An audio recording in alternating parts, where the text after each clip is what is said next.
Good afternoon, ladies and gentlemen. It's with great pleasure that we welcome you from BCCI, India's oldest institution of its kind, to our second Indo-Pacific Economic Conclave, which is being held on the occasion of our 170th Annual General Meeting. Just a couple of minutes from my end before I hand it over to the august panel. The question in our minds a few years back was that we were what, at that point of time 188 years old, going on 190. In 10 years time we'll be completing 200 years. What do we do new? We have been there, done that. And then we figured that we are just sitting right on a gold mine. We are in Bengal. Bengal has 9 million MSMEs, has a fabulous entrepreneurship legacy, has brilliant tech minds and tech prowess. We have a new port coming up, we have Asian highways, and the time is already that of the Indo-Pacific.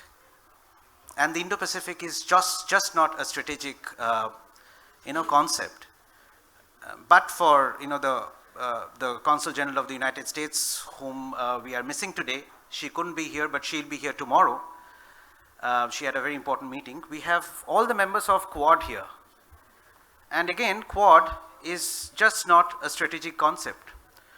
Quad is about clean energy. Quad is about capacity building. Quad is about policy and governance. And what best to harness this than Bengal and Calcutta, where we are convening this conclave.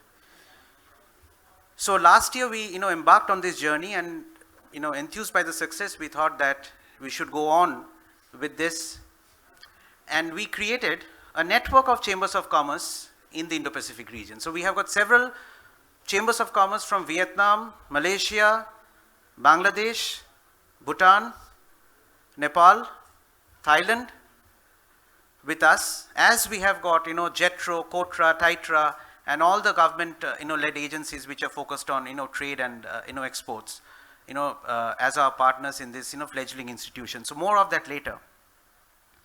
And we decided that once we have done this the last year, why not partner with Research and Information System for Developing Countries, RIS, which is one of India's leading think tanks, does cutting edge work in the area of trade and policy and governance.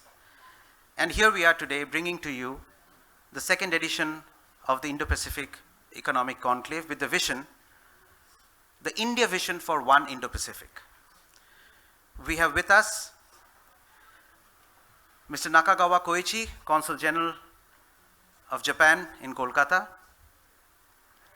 Mr. Kevin Goh, Deputy Consul General, Australian Consulate General in Kolkata.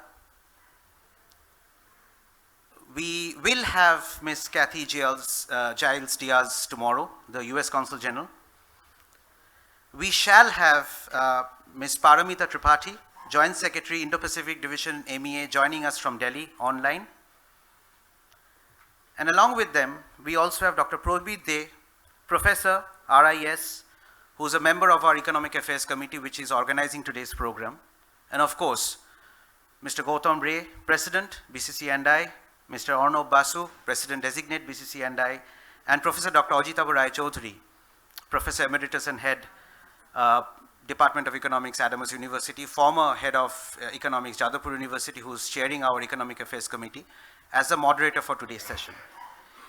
And lastly, the chief guest, Dr. Amit Mitra, Honorable Principal Chief Advisor to the Honorable Chief Minister of West Bengal and Finance Department in the rank of Cabinet Minister.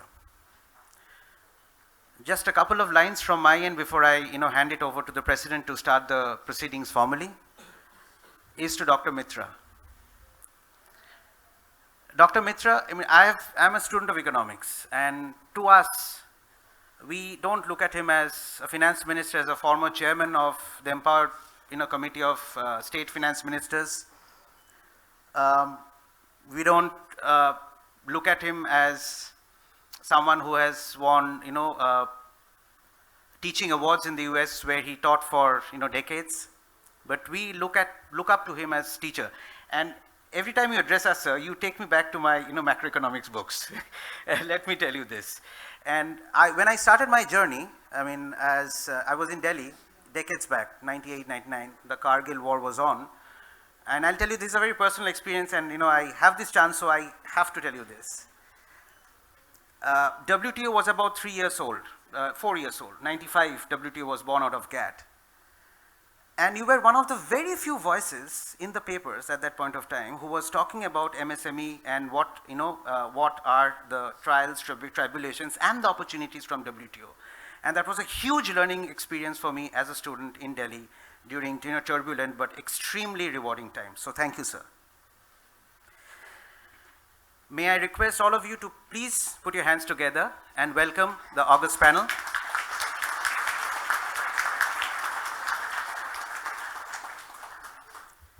And with that, I would request Mr. Gautam Ray, President, BCCI and I, to please deliver his opening address.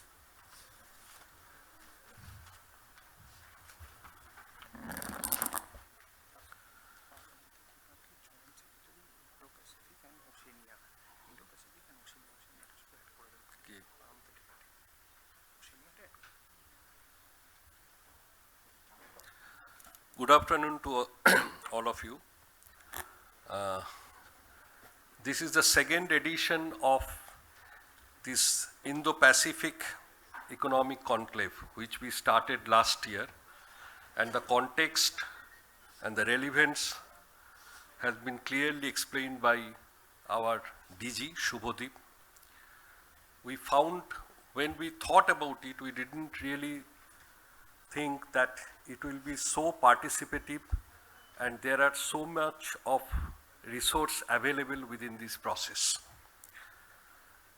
This is the second edition and this conclave is enriched with the gracious presence of Dr. Amit Mitra, Honorable Principal Chief Advisor to Honorable Chief Minister of West Bengal and Finance Department, Government of West Bengal, and at least to all of our experience says that we, West Bengal, is really fortunate to have him driving the industrialization process here and participating in last few BGVS. We have personally witnessed the level of participation, the level of investment, advancement, what has been possible in the state under his leadership. So thank you, sir. Mrs. Paramita Tripathi will be joining online. She is the Joint Secretary in the Pacific Division, Ministry of External Affairs, and Joint Secretary Ocean, Government of India. Dr. Probir De, who is well within our family. He is the Professor of Research and Information System Development Countries, RIS, and also the member of our Economic Affairs National Committee. Mr. Kevin Goh, the Deputy Consul General, Australia Consulate, Kolkata. Mr. Nakagawa Koichi, the Consul General Consulate of Japan, Kolkata. And our own Dr. Ajitabu Rai Chaudhuri. He is the Chairman of the Economic Affairs Committee, and Mr. Arnab Basu, President Designate. Why we have chosen Indo-Pacific? Apart from the background what Shubhodip has mentioned, nearly 60% of the world population, 60% of the global GDP, and 40% of the world trade is being handled in this region, and which includes 80% of the maritime trade. These are very, very important. In fact, the volume, some of the data says that trade volume of Indo-Pacific exceeds nearly $5 trillion US, and it has a bridge with the countries, very, very highly developed countries, United States, India, Japan, Australia, So there is a context, there is a relevance to go in for this topic, and particularly when Bengal Chamber for last many years have been focusing on this trade relationship, cross-border relationship, and more of a collaborative approach what it should be.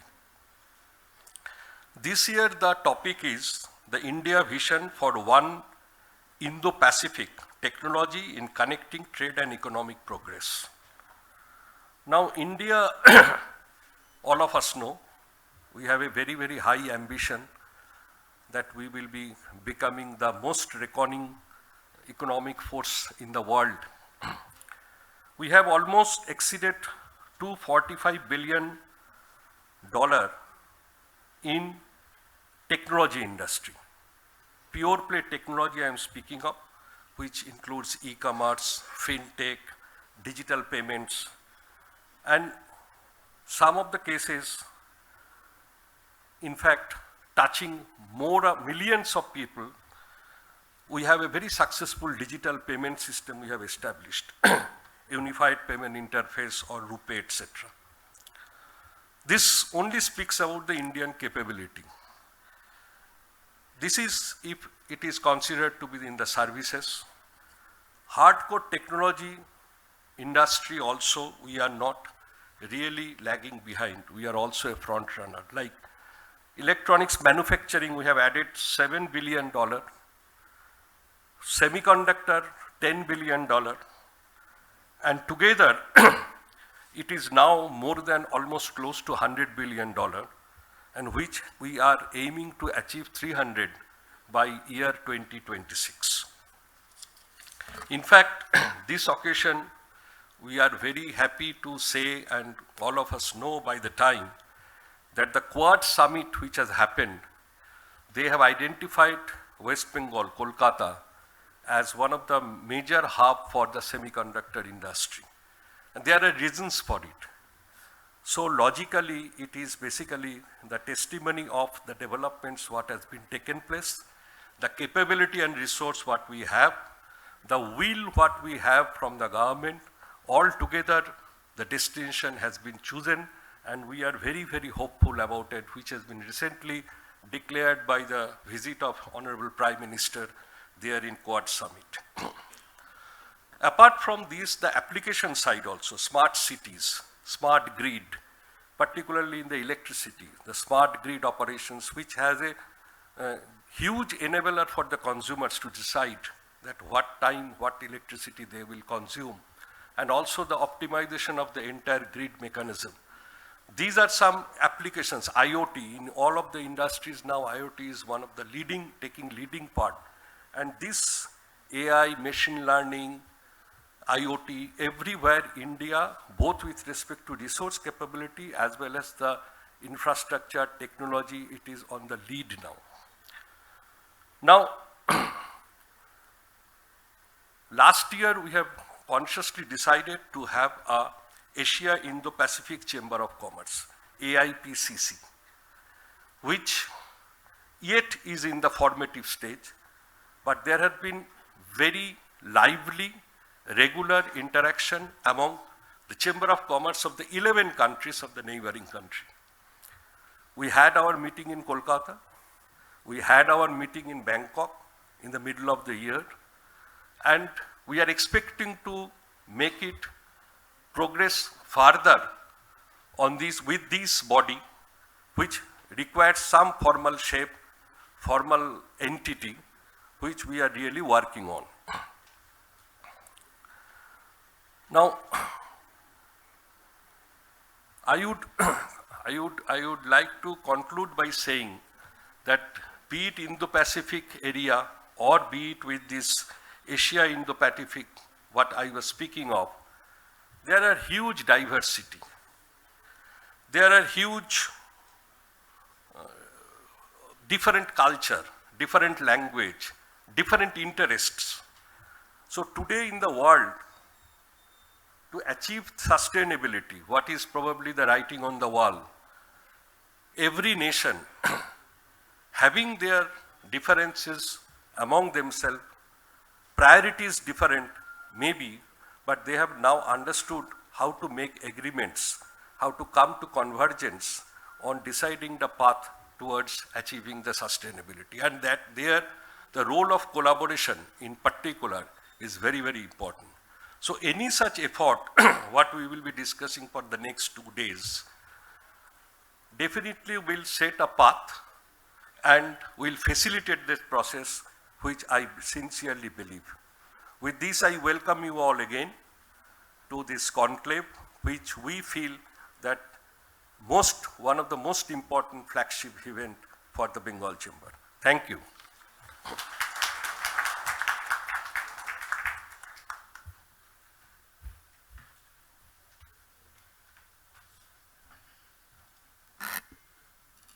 Thank you, sir. May I now request Dr. Ajitaba Rai Chaudhary to take the session forward.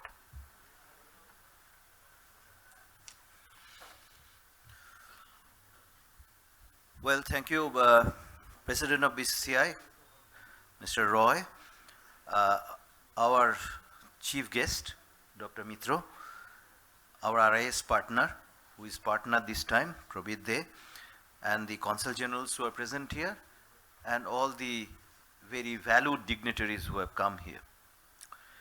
Now, I will not spend much time, but what is important, we have chosen a theme which is technology in connecting trade and economic progress. As you know, digitalization is proceeding very fast, and India has played a very leading role. Is helping some other developing countries to develop their like payment system, other digital platforms. But there are problems of standardization across Indo-Pacific nations. There is problems of inclusiveness, so that a common citizen, a common person in this region gets the benefit. It's not unequally divided to maintain the tempo of growth, but we cannot avoid the onslaught, so to say, or oncoming of this digital age. But along with the digital age, we have problems like how to safeguard the interests of a person who is participating in digital world. Problems of fraud, problems of regulatory control, all this come up. So I'm quite sure over these 2 days we will deal upon all these important points. It will come up, and I will invite now the partner of this Indo-Pacific Economic Conclave this year, RIS from New Delhi, and Dr. Probit De, who is a professor of research and information system for developing countries, who are partnering with Bengal Chamber this time for this conclave. I invite Dr. De to give his valued opinion. Thank you.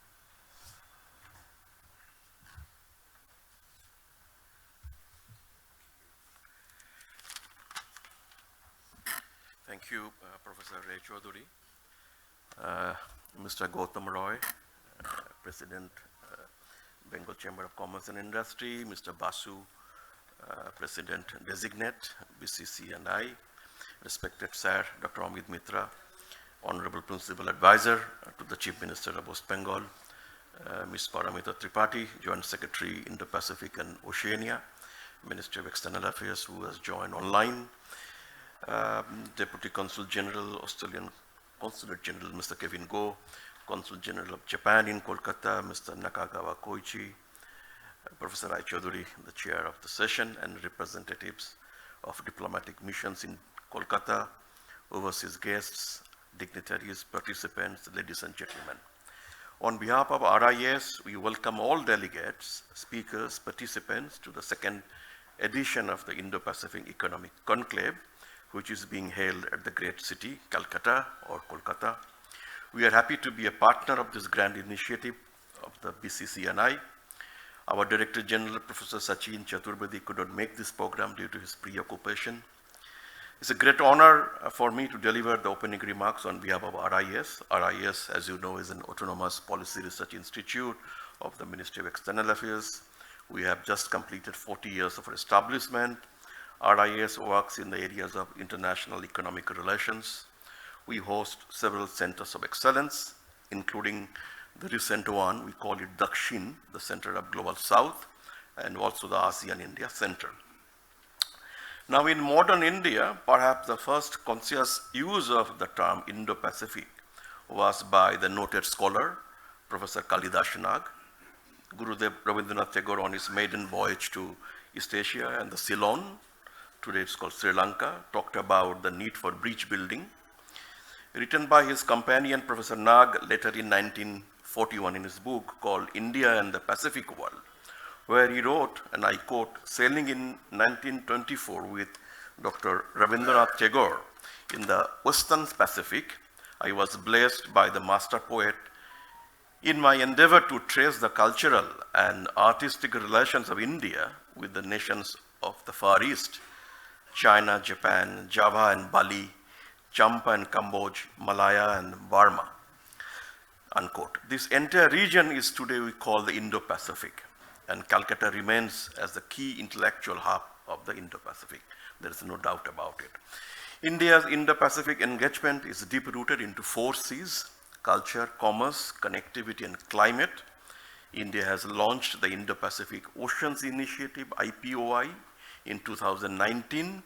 And IPOI has 7 pillars of cooperation. In this today's conclave, we will be dealing with the economic pillar of the Indo-Pacific. With a very successful 4th in-person Quad Summit just a few days back, the conclave's importance has gained manifold.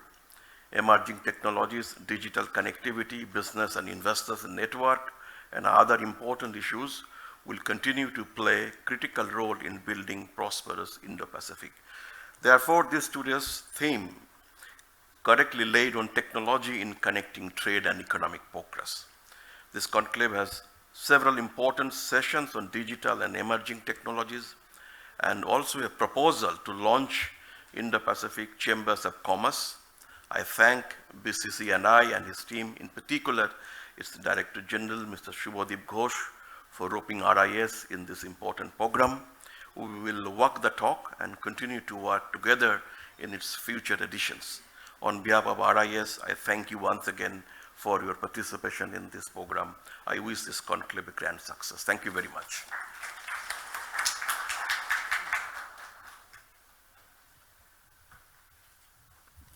Thank you, Dr. Day. And we hope that this collaboration between BCCI and RIS will flourish more in coming days. And now I have the honor to invite Dr. Amit Mitra. He is a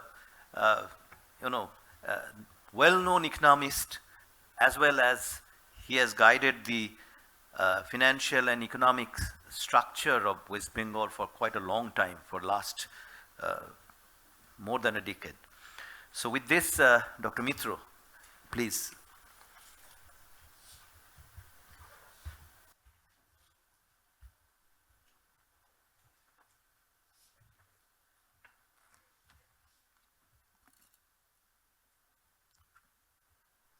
Well, I'm really deeply grateful to BCCI, Bengal Chamber of Commerce and Industry, for inviting me to this very cerebral and yet very practical event, which is bound to, this event by BCCI is bound to move the ball into the future in a manner that we have not earlier thought about. Well, first of all, I'm delighted to see Mr. Gautam Ray, the president of BCCI. Mr. Basu, you're about to take over. 1 year will be tough for you. I have had the occasion of working with chambers. I'm sure you're all set. Director General Shubhadeep Babu, you mentioned about WTO. I happen to have been the advisor to the commerce ministers of India on WTO, starting with Morosali Maran. I don't know how many of you remember the Doha conference where he made history. And of course, and all political parties, Mr. Kamal Nath, late Arun Jaitley, and so on, cutting across the world. So on first hand, I had the opportunity of sitting in the green room, which is the negotiation room for WTO, which is always very hot because there's continuous flux. I'm also delighted that Professor Roy Chaudhary is chairing this session. Very happy that Ms. Tripathi will be on digitally to give us the view from the center on the Indo-Pacific Division of Ministry of External Affairs. Of course, Dr. Probir De, delighted to have you here.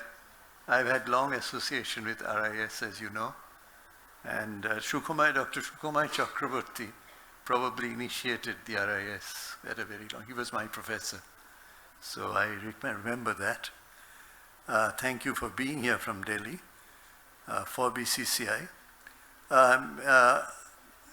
His Excellency, Mr. Koichi-san, Consul General.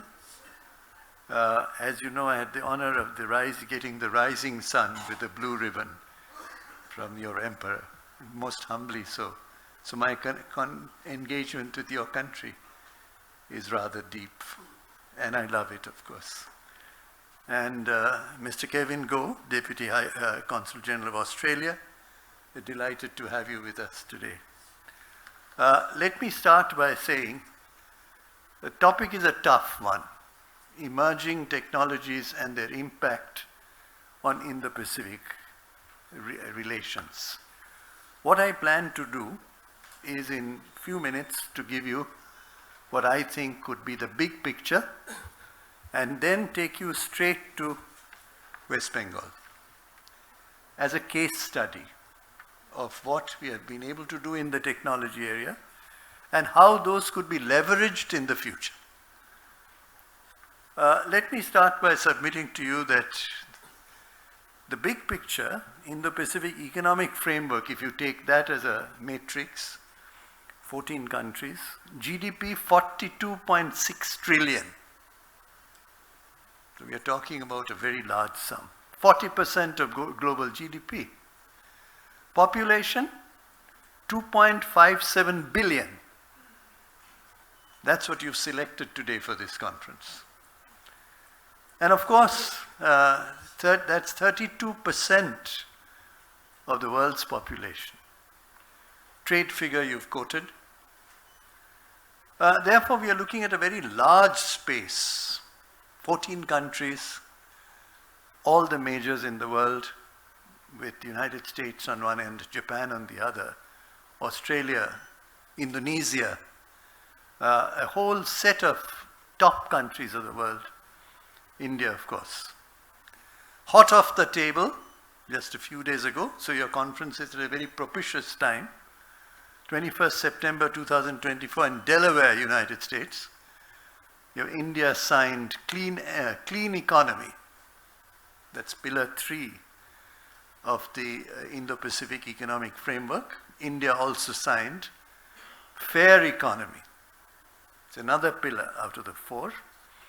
And integration of Indian companies in the global value chain is a challenge that your chamber would perhaps take up. IPF, please look for Catalytic Capital Fund. You may be able to get some money from there. That comes out of this agreement.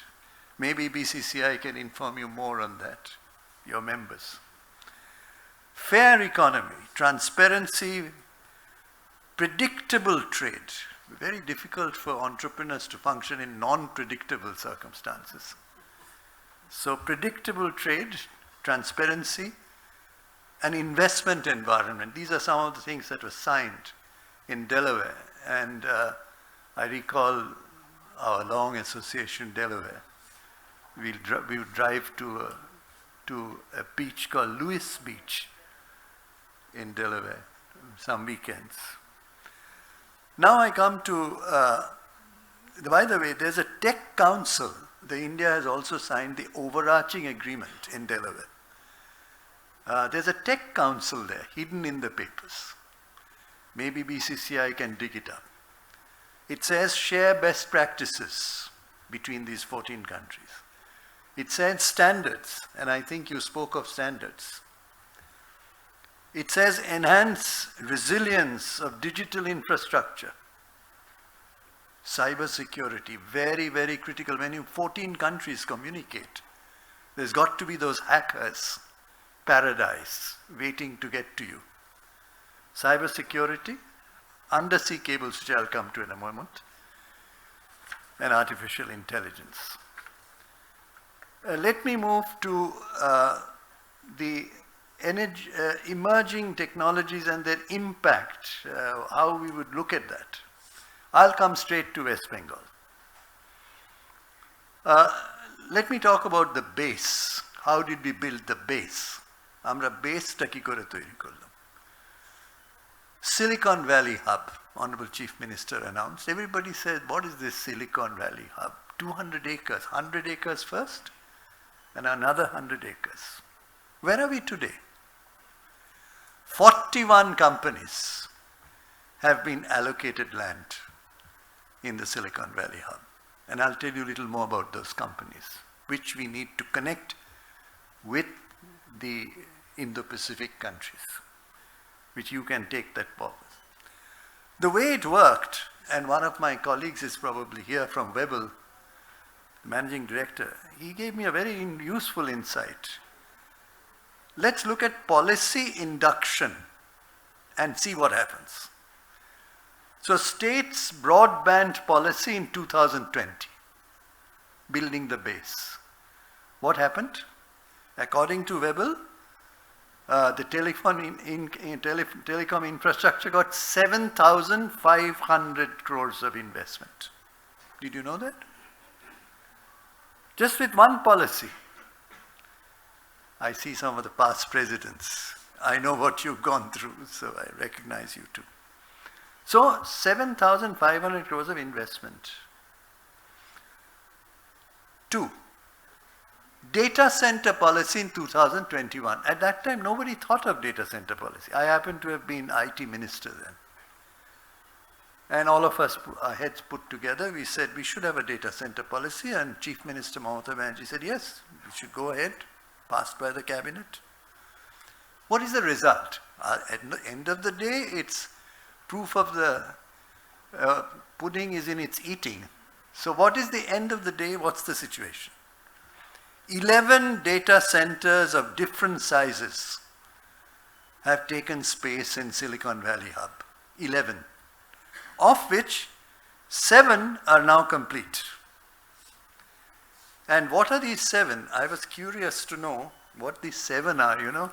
I don't let my colleagues rest till they give me what I want to know. And you'll be interested to know, Jio, of course, you know, is building on 40 acres of land, state-of-the-art data center. And they've tied up with some very fascinating people. I won't go into the detail. Airtel data center. NTT, it's a United States company. STT Global Data Center, again a US company. Probably you didn't know this. RPSG Ventures Data Center. CTRLS Data Center. And of course Tata Tele Data Center. They are already done as data centers. So 7 are done out of 11. This is what happens when you introduce a policy, data center policy, and then create the Silicon Valley Hub, land available to you, and then companies move in. And what are they doing? Large groups of networked computer servers. What does the data center do?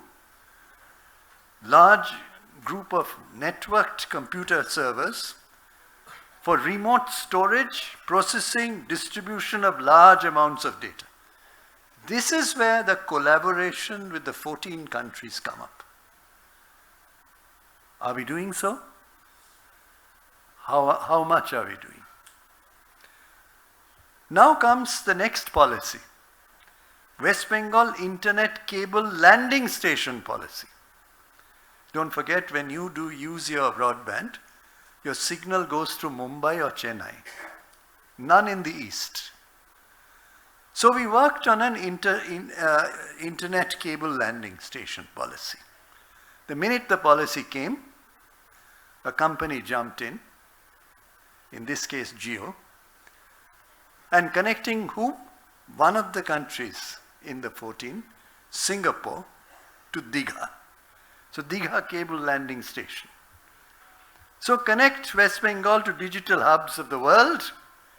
Now your signals, once it is up and running, your signals will connect you Singapore, Middle East, Europe, high-speed internet. And what high-speed does, it attracts investment. New businesses, data centers, cloud, IT, ITS services. First time in Eastern India, in West Bengal, in Digha, great tourism center. We've already given the land, process is on, and I'm told this is a subsea cable that comes from Singapore. I know because when the cable came from Singapore to Chennai, I happened to be then heading the chamber as Secretary General. I was in Singapore, sitting with Sunil Mittal. And on this end was Ms. Jayalalitha, the Chief Minister of Tamil Nadu. So I personally experienced that subway cable being inaugurated. And now you'll have the same thing in Digha. So, West Bengal Internet Cable Station Policy result, you're going to have the most important infrastructure element to attract business. Because your high-speed internet automatically brings and pulls in business. Now I'll give you two examples, two company examples. A company called CalSoft came to our Silicon Valley hub. Now what does it do? Digital product engineering expertise and established processes. Now, and it partners with ISV. Now you must be wondering, what is ISV? Independent software vendors. It partners with them. And product companies in various growth stages to achieve the next milestone in their digital transformation. This company has invested in West Bengal, in the Silicon Valley hub. Now what to me is most interesting is that they have attracted many ancillary companies.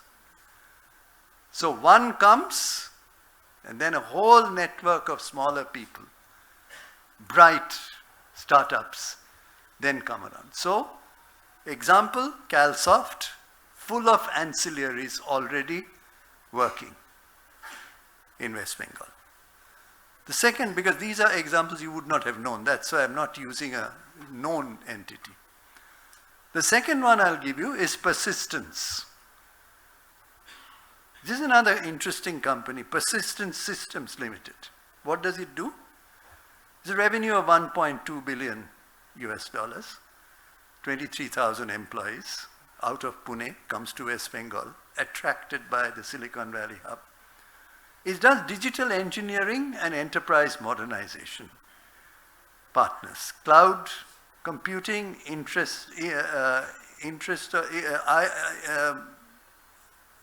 IoT, endpoint security, big data analytics. So it's a little different from CalSoft. And automatically it will attract ancillaries. Now the challenge I place before BCCI is, how do we take these examples, find the counterparts in these 14 countries, and we go from there. That's the challenge. Now I go to the next question. A little bit about the Digha cable landing. I think I told you it's the first one in Eastern India, and what it'll do. Let me go to the next one, which relates to Japan. We worked on a center of excellence. For what? Came a company called Fujisoft. Great company. Partnered with Weber. My condition with them, that time I was IT minister, or industry, whatever, My condition with them was that you do 3D manufacturing or 3D printing, a form of manufacturing. We will support you on one condition, that you connect with MSMEs. MSMEs you have to connect with. Upgrade their standards with 3D printing. But they didn't quite initially see that. I said, you go to Nagtala, there's a fan cluster. That fan cluster is not able to challenge the big companies. Why? Because it doesn't have capability for design, for structural strengthening. You can do it with 3D printing, with 3D manufacturing. Now, interestingly, student training by October 2024, you know how many students they've trained? 3,720. Absolutely state-of-the-art knowledge. In Kolkata, in partnership with Webel. 92% placement right away. People have taken them right away. Outreach to 200 district colleges. This was another condition of mine. Go out of Kolkata. Interestingly, they have outreach to 200 district level colleges. Fujisoft of Japan, training them. Now, MSMEs, 100 have already been covered. I have a list whom they have helped in using their technological capabilities, and 20 MSME clusters they have adopted. This is another condition that I had when we talked to them first. So in those clusters, they are going to give their capabilities, make them more efficient, the small and medium enterprises, make them compete with the best, and from Japan. That's the 14 countries we are talking about. Who are their clients today? You'll be surprised, they have over 130 clients today because of their capability. Tata Steel is their client because they're at the cutting edge of technology in Kolkata. Now they've gone to Philippines, a company called Machine Tools. They have become their client in Philippines, so that's another country out of your 14. And then, of course, ABB is their client. ABB, you know, is a great German company. But they've come here to be their client because of the cutting-edge technologies of this center of excellence. Now I come to the last one of examples. Global Foundries of United States. You've all read about it. But where did it start? An Honorable Chief Minister mentioned this. But I don't think everybody understood what that is. There's a person from Bengal, a scientist, who wrote a letter to her and then followed it up, came to see me. He said, we want to do a global conference on VLSI. I said, I don't know what is VLSI. What is it? Very large scale integration. That's VLSI. What does it do? Millions of metal oxide semiconductors are combined and integrated on a single semiconductor chip. Can you imagine? Millions of them combined into one chip. That is the research called VLSI. He said, I want to bring a VLSI conference to Kolkata. Government jumped in and said, we'll support you. This is much before what happened in the United States. I'm giving you the building blocks. It didn't happen on one day. So when the global foundries people came here, they saw Silicon Valley Hub. They saw the 11 data center plans, 7 under completion. They saw the cable landing. They saw the human capital. So, interestingly, behind this lies building blocks, which is what we need to cooperate with the 14 countries to see how they may have building blocks that we don't have. So we need to combine that. Let me ask you, we know that TCS is in Kolkata, right? Tata Consulting Service, the largest IT company of India. How many people does it employ? You know I've said this before, 50,000. 50,000 IT professionals are working with TCS. Okay. What are they going to do next? They are going to employ another 16,000. And this is from the horse's mouth. I've talked to them. They're going to employ another 16,000. So 66,000 people will be employed by TCS when they finish their campus. Why? Why does TCS come and employ? First, of course, we have tremendous human capital, obviously. Otherwise, they can't find this many young people. I had asked the gentleman who's now heading Tata's, happened to be then chairman of TCS, I asked him this question. Why are you hiring? At that time, they had hired about 20,000 people.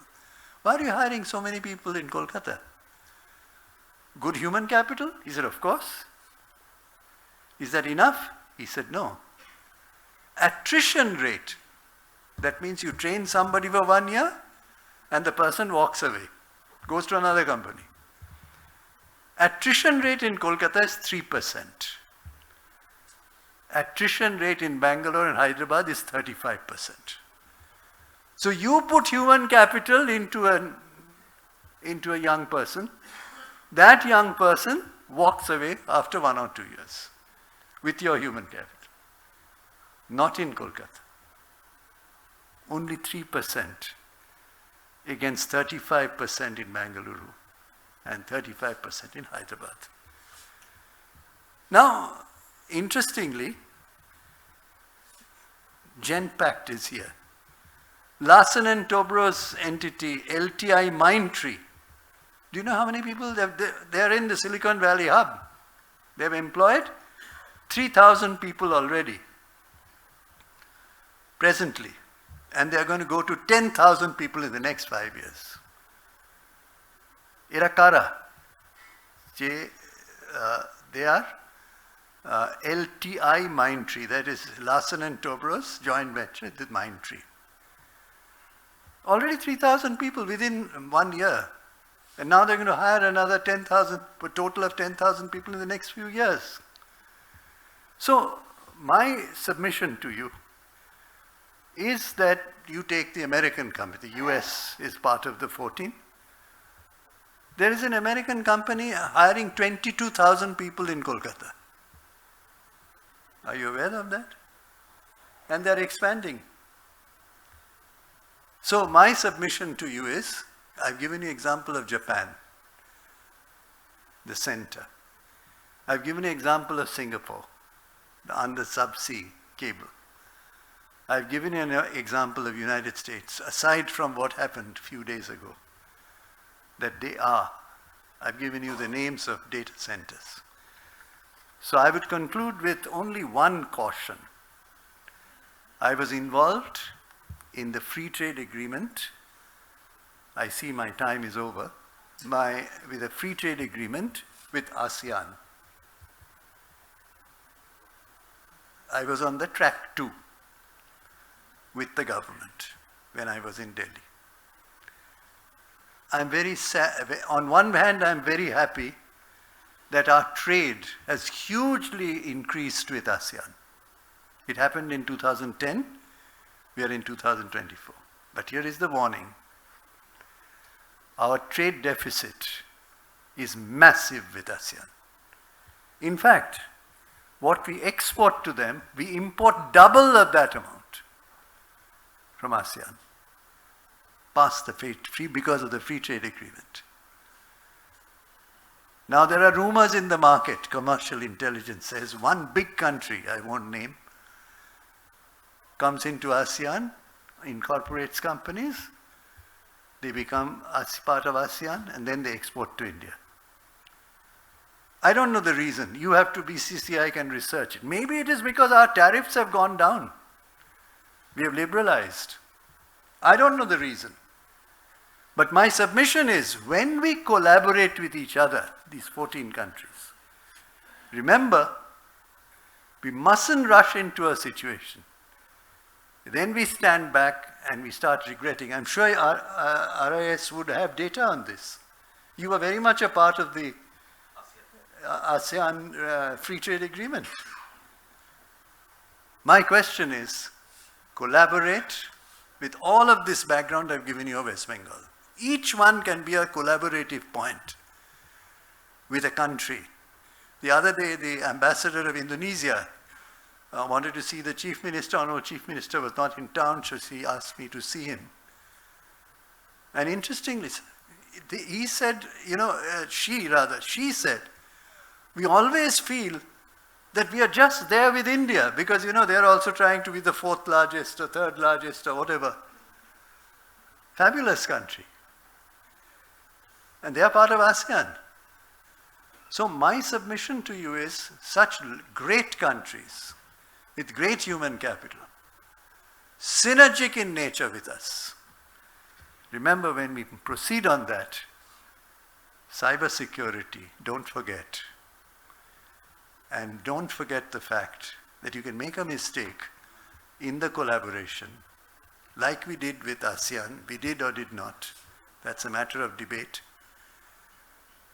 United States, already with us. We are negotiating with EU on free trade agreement. I think with UK we are very close.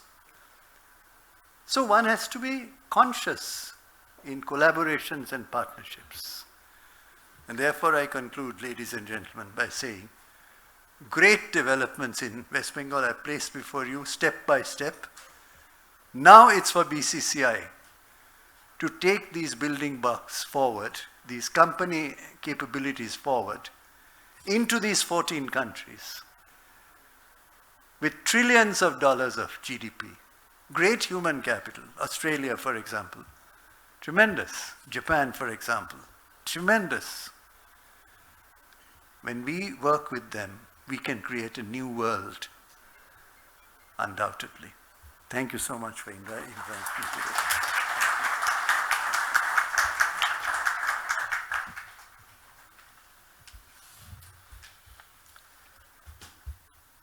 Thank you very much, Dr. Mitra. Couple of things we learned. It's very encouraging for this part of the world, especially those of us who are looking forward to Bengal's economic progress, growth, and it's quite reassuring that West Bengal, at least in this digital world, is progressing and making policies with a lot of foresightedness. That's very important. The other thing is the caution that we must enjoy the complementarities which is there in the Indo-Pacific, but we must have some caution that we should not fall behind in terms of trade and free trade. We must harness the best which is there. Thank you, Dr. Mitra, once more. And now we have a presentation from Delhi, a virtual presentation by Ms. Paramita Tripathi, who is Joint Secretary, Indo-Pacific and Oceania Division, Ministry of External Affairs, Government of India. So I think we have that, right? Well, I welcome Ms. Tripathi. We are all waiting for your very valuable speech. So over to you, Ms. Tripathi.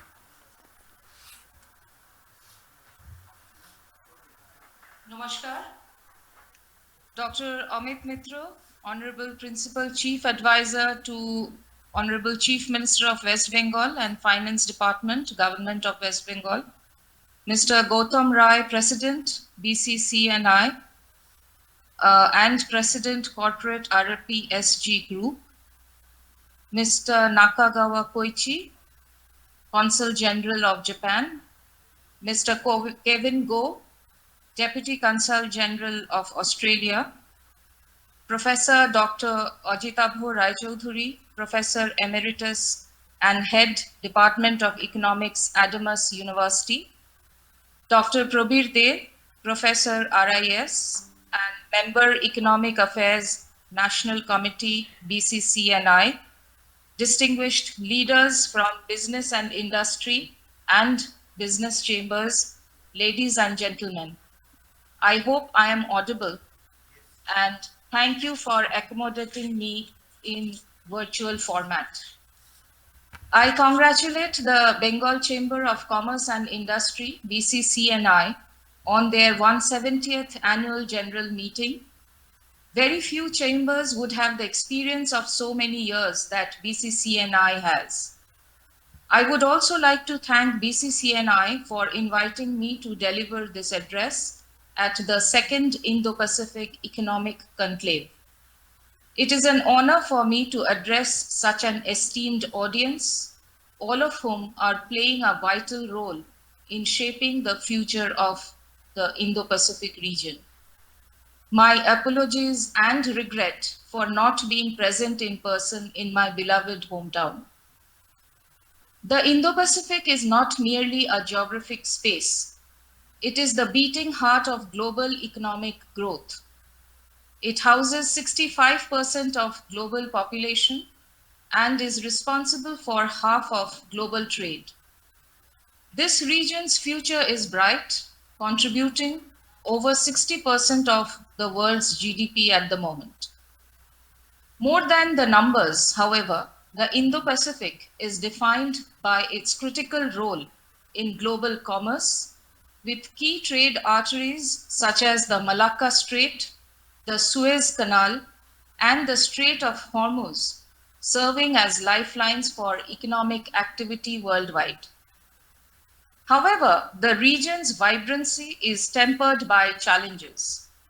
Increasing geopolitical uncertainties, driven by territorial disputes and shifting power dynamics, have put supply chains at risk. The over-concentration of production, particularly in manufacturing, leaves the region vulnerable to supply chain disruptions. This, coupled with predatory and non-sustainable financing of projects, has placed additional pressure on smaller nations, threatening their economic stability. For India, the Indo-Pacific is not just about geography, it is about our place in the world.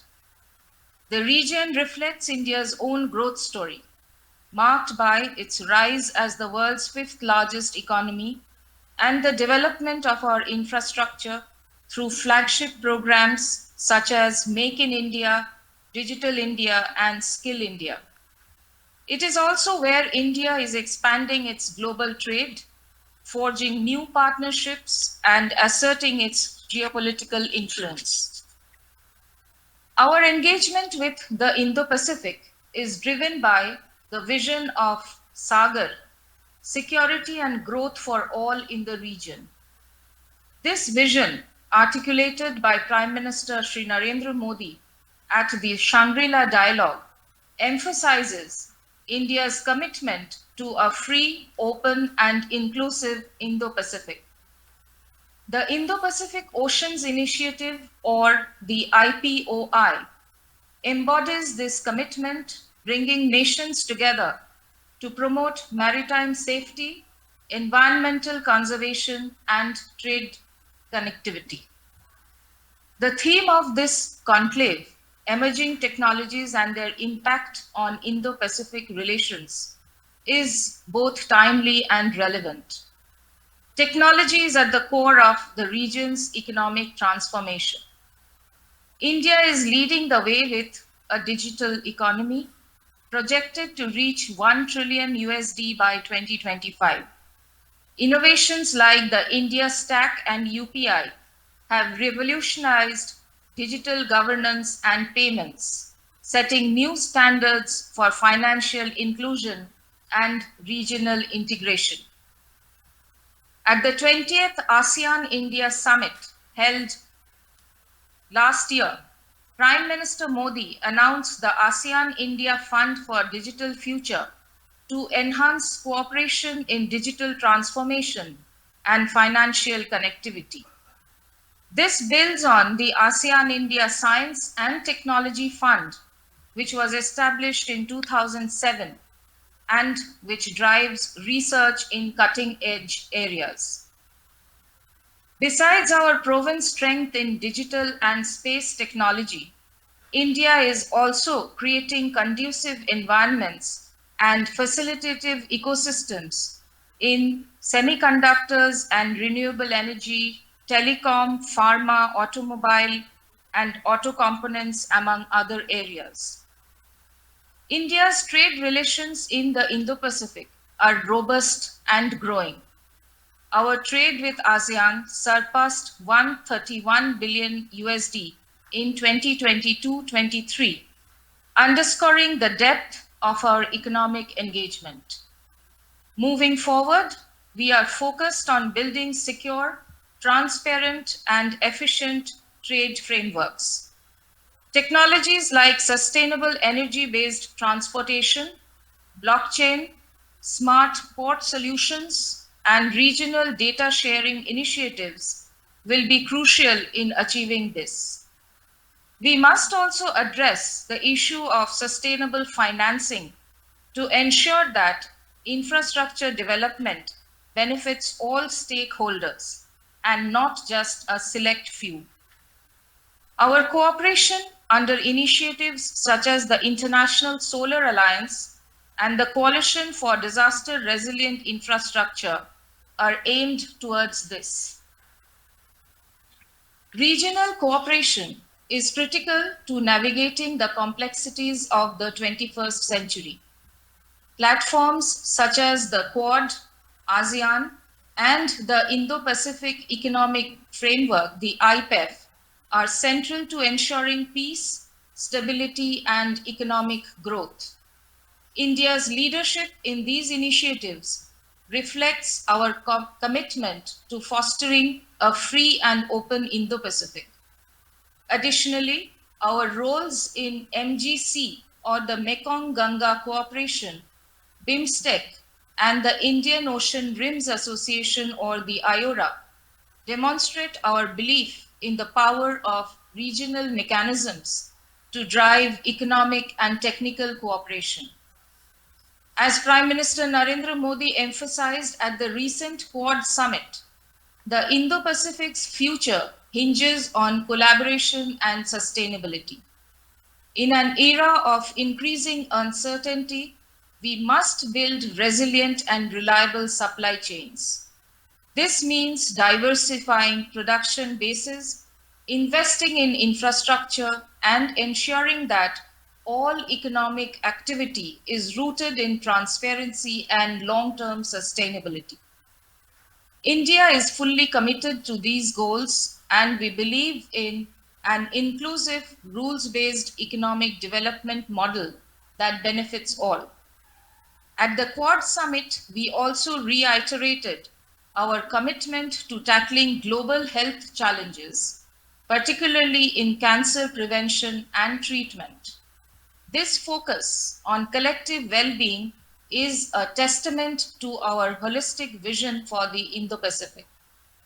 In conclusion, the Indo-Pacific's immense potential can only be fully realized through collaboration, innovation, and sustainability.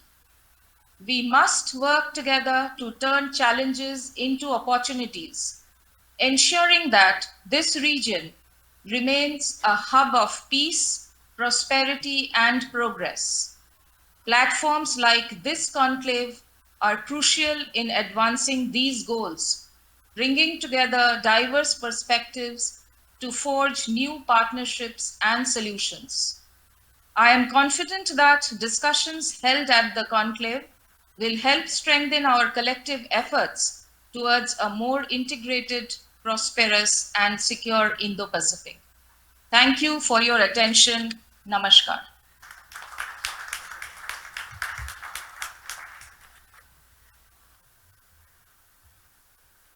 Thank you very much, Mr. Tripathi, for your very encouraging words.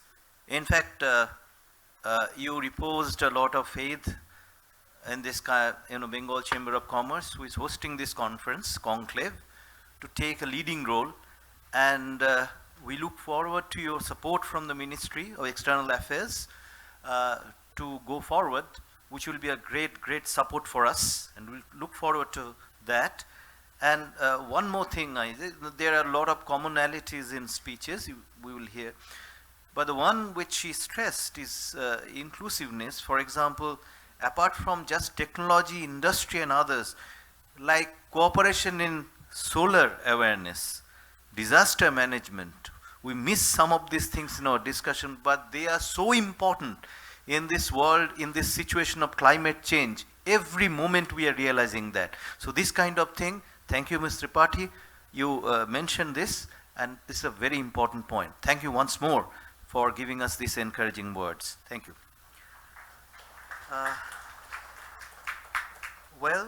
Now I move to the conclave addresses. First, I will invite Mr. Nakagawa Koichi, the Honorable Consul General, Consulate General of Japan, for his address. Mr. Koichi.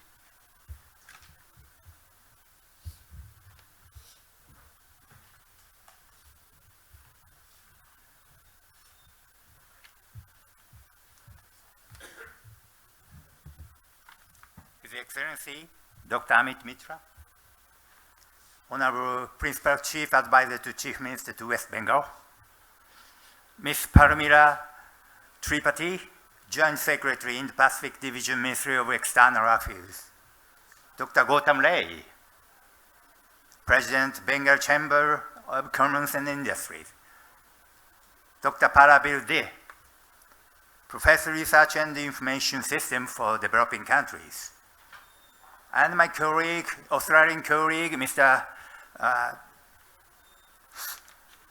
Kevin Go, and also Mr. Basu and Professor Rai Chaudhary, distinguished guests, ladies and gentlemen. Good afternoon. First of all, I would like to thank Bengal Chamber of Commerce and Industries for giving me the opportunity to deliver my remarks together with my colleagues from Australia.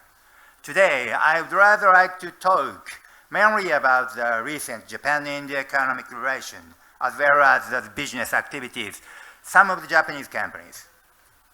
However, before I begin, you all are aware that our Prime Minister Kishida will step down, and a new Prime Minister will be nominated after the presidential election of the ruling Liberal Democratic Party in Japan, which is scheduled tomorrow. The winner of this party, presidential election, will become our next Prime Minister. Of course, I will not make any comment as to who would win the race. However, I accept that whoever becomes the new Prime Minister of Japan, Japan's position on the Indo-Pacific region will remain unchanged, and Japan-India relationship will also never be affected. Rather, our relation will continue to be more friendly and stronger. Japan enjoys a very cordial relation with India for many years. Our bilateral relations have already evolved into a special strategic and global partnership. This year marks the 10th anniversary of the establishment of this partnership. On September 21st, during his visit to the United States to attend the Japan-Australia-Indo-US Summit meeting, Prime Minister Kishida held a summit meeting with Prime Minister Modi. They confirmed that both countries will continue to work together on concrete initiatives in a wide range of fields. Prime Minister Modi's bilateral visit to Japan is expected in this year, and I am confident that our bilateral relations would further deepen and diversify together with our new Prime Minister. Ladies and gentlemen, Japan is an essential partner in India's economic transformation. Japan has committed $34 billion public and private investment and financing to India over a period of 5 years from 2022 to 2027. In the G20 New Delhi summit last year, Prime Minister Kishida stated that Japan would mobilize more than $75 billion in public and private funds for the infrastructure in the Indo-Pacific region by 2030. Our bilateral trade was standing about 23 billion US dollars in the last fiscal year. While Japanese exports to India amounted to about 18 billion US dollars. Japan's imports from India was around 5 billion US dollars in the last fiscal year. Japan is India's fifth largest investor with cumulated FDI about 42 billion US dollars between the year 2000 and 2024. The Japan FDI to India stood at nearly 3 billion US dollars from April to December in the last fiscal year. With regard to Japan's economic cooperation with India, we have been extended the official development assistance to India since 1958 to accelerate infrastructure development in the priority sectors. Mumbai-Ahmedabad high-speed railways, Western dedicated freight corridor, Delhi-Mumbai industrial corridor, Chennai-Bengaluru industrial corridor, and East-West metro project in Kolkata are some of the very popular projects that Japan is providing cooperation in India. Talking about Japan's business activity according to the latest survey conducted in October 2022, about 1,400 Japanese companies and over 4,900 Japanese business establishments are currently operating in India. Out of them, 25 Japanese companies are doing business in West Bengal and 2 each in Orissa and Jharkhand. Again, out of 4,900 Japanese business establishments in India, 212 are operating in West Bengal and 65 each in Orissa and Jharkhand. These Japanese companies are not only working in the emerging areas, but also contributing to the Indian society from various dimensions. For example, in the area of steel manufacturing process, the Tata Steel and Nippon Steel have forged a joint venture company called Jacob CPL, Jamshedpur Continuous Annealing and Processing Company. The Jacob CPL is manufacturing steel seats for passenger vehicle within the facility of Tata Steel in Jamshedpur using high advanced continuous steering annealing technology of Japan. Similarly, Air Water India is producing and supplying the industrial gases, including the medical oxygen, from its factory in Jamshedpur. In Singu, Kawasaki Rixo Warehousing is producing the fresh vegetable with Japanese farming technology, loading them in eco-friendly cold storage system, and then supplying to the retailers.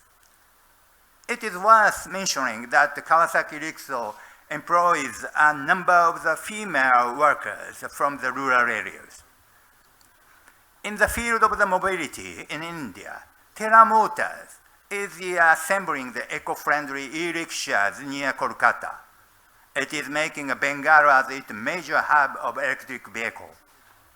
In this field, technology scale development in India, Fujisoft, which was mentioned by Dr. Mitra in his remarks today, that providing high-end training on 3D printing, embedded technology, cybersecurity, and machine learning in New Town. The government of West Bengal is also extending support to their business model.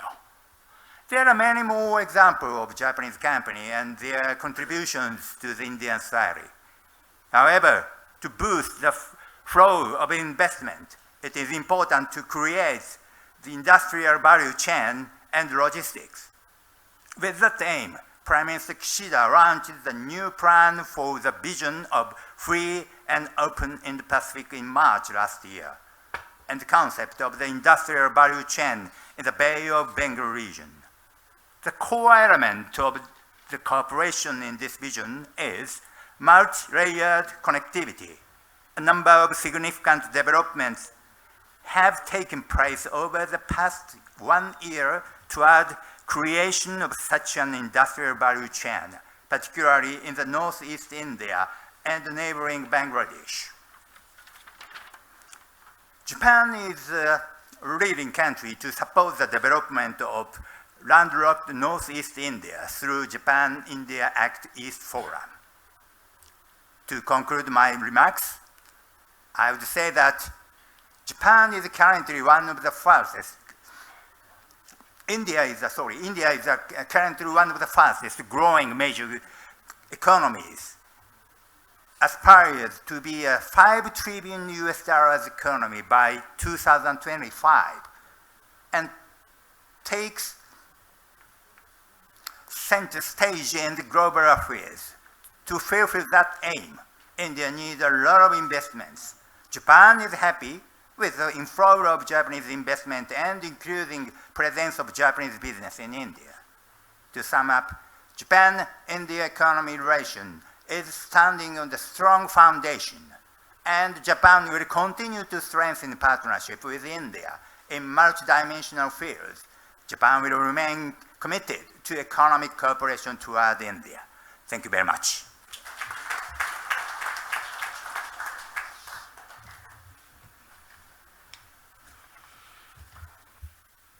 Thank you so much, Mr. Koichi.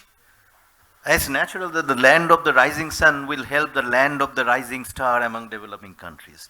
So we are witnessing that, and we look forward to more such cooperation between Japan and India. Thank you for all the information which we got from you. Well, I now move on to the next address by Mr. Kevin Go, Deputy General, Australian Consulate General in Kolkata. Mr. Go, please.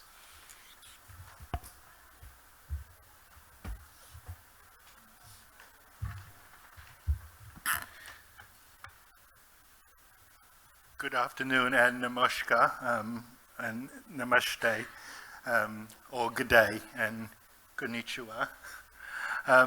So thank you, Professor, and Joint Secretary Paramita Tripathi from the Ministry of External Affairs, all fellow distinguished panelists, Dr. Mitra, President Gautam Roy, Dr. Day, and distinguished guests, ladies and gentlemen, thank you for joining us today. It's my pleasure to be here with you today. And I thank the BCCI for the invitation to speak. Much of what I'm about to say echoes what you've already heard. So I look forward to providing the Australian perspective on that. It's actually good to see that there is so much resonance and similarity, which reinforces the fact that there is so much collaboration already going on. So before I move to the topics of today, I have to start by highlighting the breadth and the depth of the existing relationship between India and Australia. And it's certainly not a new relationship, it's a very long-standing one. Most Indians, I think, are perhaps more familiar with the east coast of Australia, Sydney, Melbourne, Queensland, the Gold Coast. They are our more well-known locations. But in fact, I personally was fortunate enough to come from the west coast of Australia.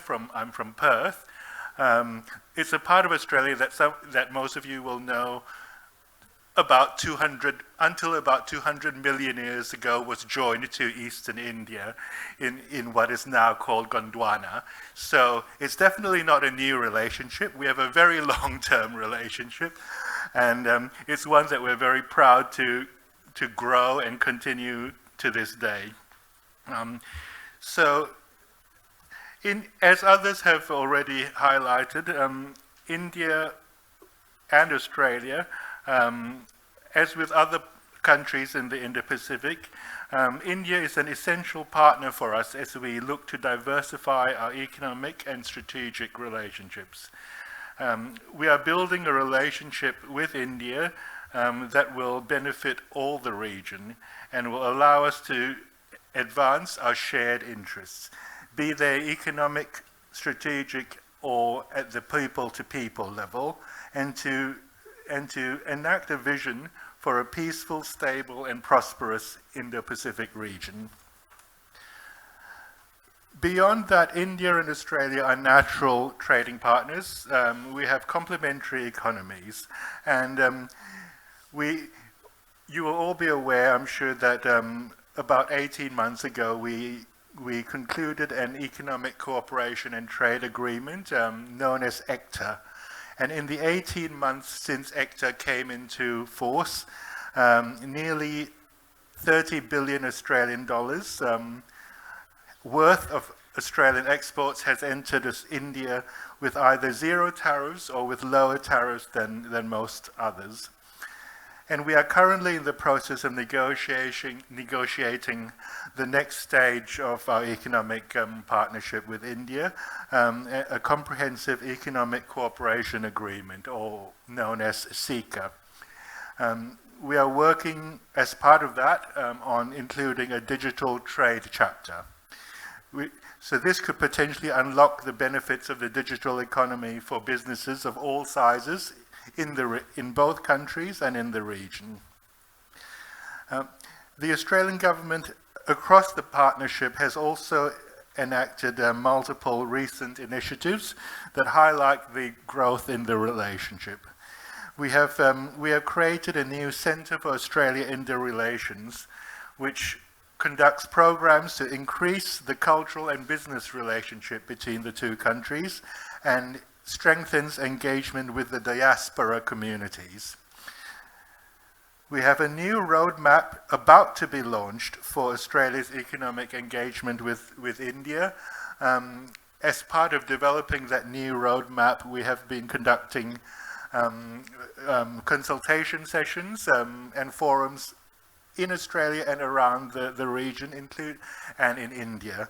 And many of you will have been part of that process. So this will identify new and innovative ways that we can do even more together, and demonstrating further the strength of and seriousness of the relationship. Most of you will also know that recently we have marked just over a year since we opened Australia's newest consulate in India, in Bengaluru, which cements our position right at the heart of India's technological sector. Of course, there's a lot of technology going on in West Bengal and elsewhere, as we've heard, but we are trying to demonstrate that we are here and we are everywhere where we need to engage with the sectors. So as you've already heard, earlier this week, Prime Minister Modi and Quad leaders, including Australia's Prime Minister Anthony Albanese, hosted by President Biden and also together with Prime Minister Kishida, met in the US to hold the latest Quad Leaders Summit. Alongside that, it was pleasing to us that our Prime Minister and Prime Minister Modi also had a bilateral meeting on the margins of that. And in fact, just this week, as I'm sure you will all be very aware, Union Minister for Commerce and Industry, Mr. Piyush Goyal, has been in Australia holding bilateral meetings with our Minister for Trade and Tourism, Mr. Don Farrell, and leading a business delegation for engagements with Australian government and business to explore ways that we can take forward the trade relationship. Together, they visited the Australian Space Agency offices in Adelaide and had discussions with some of the Australian space sector startups that are partnering already directly with India. And also this week in New York, on the margins of the United Nations General Assembly, our Foreign Minister, Senator Penny Wong, and External Affairs Minister Jai Shankar had the latest of a number of meetings that they have. So the relationship, as we would put it, we would say it's going from strength to strength. We are not only natural bilateral partners, but we are natural partners as Indo-Pacific countries. So the Quad Summit underscored Australia's deep commitment to working with partners for the future prosperity and stability of the Indo-Pacific region. The partnerships are enhancing health security, strengthening clean energy supply chains, training infrastructure practitioners, supporting maritime security, delivering humanitarian assistance and disaster response, improving maritime security, building resilience and connectivity through undersea cable cooperation, which is something we've also heard today. And importantly, it is cooperating on critical and emerging technologies. We have demonstrated that technological cooperation plays an important role in addressing global and regional challenges, such as climate change and supporting sustainable development. For example, through the Quad, we are taking forward initiatives like the Clean Energy Supply Chain Diversification Program, through which we are building partnerships to develop and diversify clean energy supply chains in the Indo-Pacific region. This program will support research and development projects targeting innovative technologies, processes, and solutions to improve efficiencies and lower manufacturing costs or reduce material dependencies in eligible Indo-Pacific economies. So what does this mean for collaboration in technology and emerging technology? Both Australia and India want to see a technology environment that meets our shared vision for the Indo-Pacific, one where the rules-based international order is upheld. We recognize the technological advancement that India has made, driven by both the public and the private sector, such as the digital public infrastructure that India has, including UPI and the Aadhaar digital identity. We know that India is one of the world's largest and most dynamic technology ecosystems, and it has strong interest in Australia's capabilities, such as in blockchain, fintech, medical tech, and quantum computing. We are deepening our relationship with India on cyber and critical technology in order to facilitate better ways of working together. For our part, Australian entrepreneurs are some of the world's most innovative in technology. So together there is very real potential that we can harness. Our two countries have a number of arrangements to advance our cooperation in tech, and in turn these will support the development of the wider region. Our comprehensive strategic partnership has put in place a framework arrangement on cyber and cyber-enabled critical technology cooperation to support high-level engagement on technology matters. So, for example, the Australia-India Cyber and Critical Technology Partnership was signed in 2020. Since then, we have funded 13 projects fostering collaboration between Indian and Australian institutions to combine their knowledge and resources to advance cyberspace and critical technology. On AI, this has been identified as an area in which we want to explore more collaboration with India, and we have much to share on technological innovation about governance. Our partnerships are not just at the national government level, of course. Below that national level, our states and our territories are working with their counterparts in India as well, and our businesses and our research institutions and educational and universities are working together. We know that fintech is one of India's drivers as well, and we're pleased to be partnering in that. Last month, the Australian Trade Investment Commission, or Austrade, in collaboration with Invest New South Wales, led a delegation to Bangalore and Mumbai focusing on cybersecurity and fintech. 3 MOUs were signed between Australian and Indian companies. And soon in November, Australia's Wollongong University campus in Gujarat Gift City will launch its range of graduate and postgraduate programs, which will include several courses in fintech. So we also bear in mind that new technologies can support what are often called traditional sectors. They go together. So alongside technology, we recognize that agriculture is the lifeblood of India. And our High Commissioner has prioritized agriculture as a key sector to make progress in the bilateral relationship.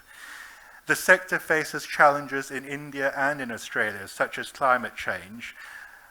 Many of the solutions to these challenges will come through technological advancement, including in AI. So agri-tech is an area in which our two countries can also collaborate further. And as I conclude, I emphasize that Australia, as we do across all our international engagement, is supporting gender equality and the empowerment of women. At last year's Bangalore Tech Summit, we launched the Women in Tech Network, which is being coordinated by our Consulate General in Bengaluru. This network of women tech leaders will assist women practitioners with networking, mentoring, and advocacy to support the careers of women working or entering into the tech sector. So colleagues and friends, I've just touched briefly on some of the many ways in which India and Australia are forging stronger partnerships, and all this will work together to create the future for the Indo-Pacific that we both want to see, one that is open, stable, and secure. It's been a pleasure to speak to you today and to share the stage with such distinguished speakers. We look forward to working with BCC and I and other chambers to take this vision forward, and I wish you a productive and engaging conclave. Thank you.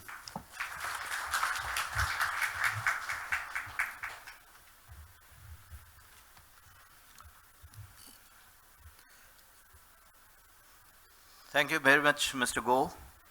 In fact, we are right now looking to Indian cricket teams too, to Australia. That's important for all of us, I guess.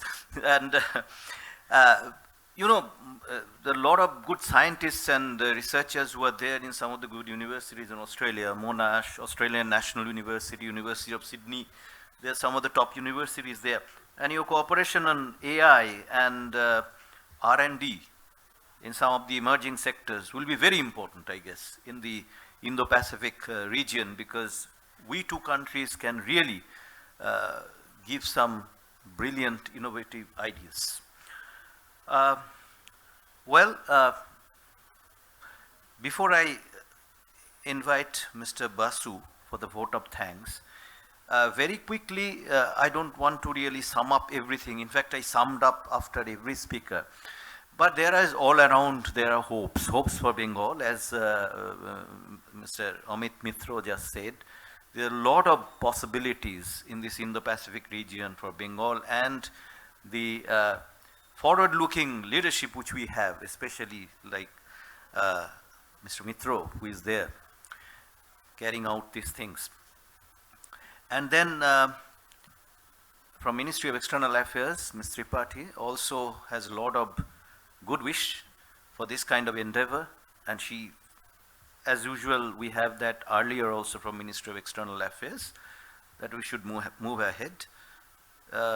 Very encouraging words from Mr. Dr. Probit De, our partner from RIS. And then we have from the Consul Generals many possibilities which are there, especially from some of the leading nations here. We have Japanese Consul General and Deputy Consul General from Australia, the two leading countries in this Indo-Pacific regions. So we, after this session, should have a lot of hopes, not only for this conclave, but the overall Indo-Pacific region and the role which Bengal and the Eastern region can play. With this, I invite Mr. Arnab Basu, President Designate and Chairperson IT Committee, BCC and I, and advisory leader of PricewaterhouseCoopers, to give the vote of thanks.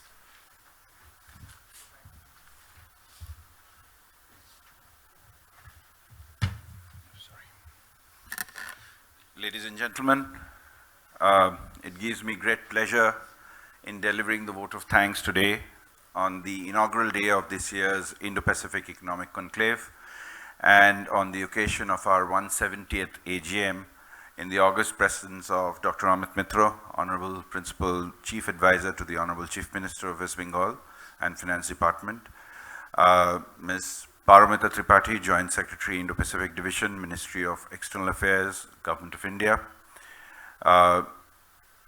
Nagakakawa Koichi-san, Consul General, Consulate General of Japan, Kolkata, Mr. Kevin Go, Deputy Consul General, Australian Consul General, Kolkata, Dr. Probit De, of course, Professor from RIS, our very own Dr. Ajita Bora Chaudhary, Professor Emeritus and Head, Adamas, Department of Economics, and of course, our Chamber President, Mr. Gautam Roy, and of course the dignitaries who are joining us in the subsequent sessions, my fellow members of the Chamber and the distinguished audience. At the Bengal Chamber, we found it really befitting to present a program on Indo-Pacific, a nomenclature with its roots in the maritime aspect of convergence of security, economics, and geopolitics, and which leads to a free and open movement of trade and commerce between the Pacific and the Indian Oceans. We heard that it's about a $5 trillion value trade. The unique attribute of the Indo-Pacific economic framework is that we have to engage at different levels of policy making in both the developed and the developing parts of Asia and US, and its potential is very, very immense as articulated by Ms. Tripathi. Securing technology and information flows has been a core of the cooperation of this region, and the digital cooperation is a significant aspect of this regional cooperation based on not only the largest and rapidly growing internet base in this part of the world, a boom of digital e-commerce, also I would say fintech growth. Inclusive growth can only be empowered by such kind of tech democratization. And the connectivity embraces the tech trade, access to online services, as well as interoperable regimes, including data protection and cybersecurity. We heard about the announcements around semiconductors, and as you can understand, that can any semiconductor aspiration become a reality in today's world without connects with South Korea, Japan, Taiwan, and the US. So when we look at, we heard from Dr. Mitra that India took part in the third ministerial meeting of the Indo-Pacific Economic Framework for Prosperity. We heard about predictable trade, we heard about supply chain resilience, fair economy, clean economy. So all of these are strides towards a much brighter future of the Indo-Pacific. We heard about how Bengal has sort of invested in the base, creating the base in terms of the Silicon Valley hub, the data centers. We heard from Dr. Mitra, and we obviously heard very recently the transformative collaboration with the US, India's first ever national security semiconductor fabrication plant being announced. And Bengal has a lot to offer, not only in terms of our human capital, but also access to land, access to power, access to water. So from all of that, I think we are very, very well positioned in this part of the world. I would like to thank the learned speakers today and tomorrow for carving out time from their busy schedules, some of them flying in from other cities or even other countries. The partners of the program, without whose support this kind of program can't be presented in a befitting manner. Members of the Bengal Chamber who have joined us today, and also the ones who have been by our side throughout the year, well-wishers of the Chamber, many of whom again I can see in the audience today, friends from the media who play an important role in communicating this relevant information to the wider world, and all those who have contributed to the shared growth. We look forward to a rich takeaway for all of us over the next 1.5 days. Ladies and gentlemen, thank you once again.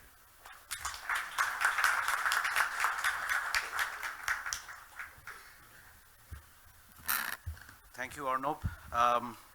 Ladies and gentlemen, we shall move to the next session, but before we do that, First and foremost, to Dr. Mitro, he has given me and us a lot of homework. Look at the trade imbalance, see how we can work with our MSMEs, and essentially see how our network with other chambers can actually work, not on paper but in practice. We'll work on it, and we'll come back to you, sir, on this. Absolutely. As we move forward from this to the other session, I would request the President to express thanks on behalf of all of us in the Bengal Chamber to the speakers on the dais by presenting them with special mementos from our end. Starting with Dr. Amit Mitra.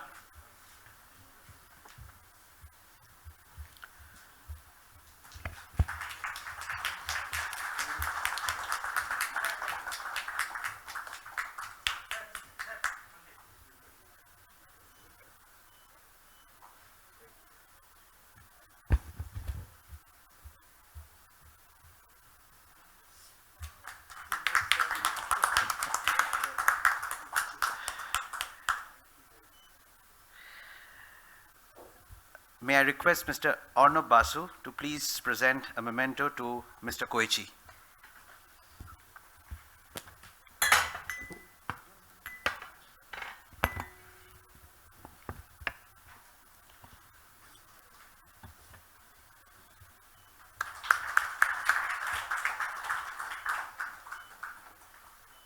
May I request the President to please present a memento to Mr. Kevin Go.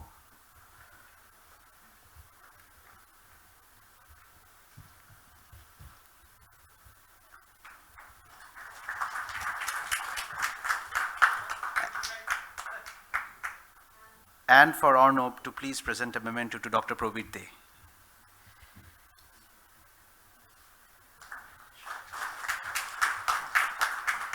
To Ms. Paramita Tripathi, we shall personally visit her at her office in Delhi and hand over the memento and debrief her on the proceedings. With this, we conclude the inaugural session on day 1, and we shall move over to the next plenary session. We'll just take a couple of minutes to switch over to the next one.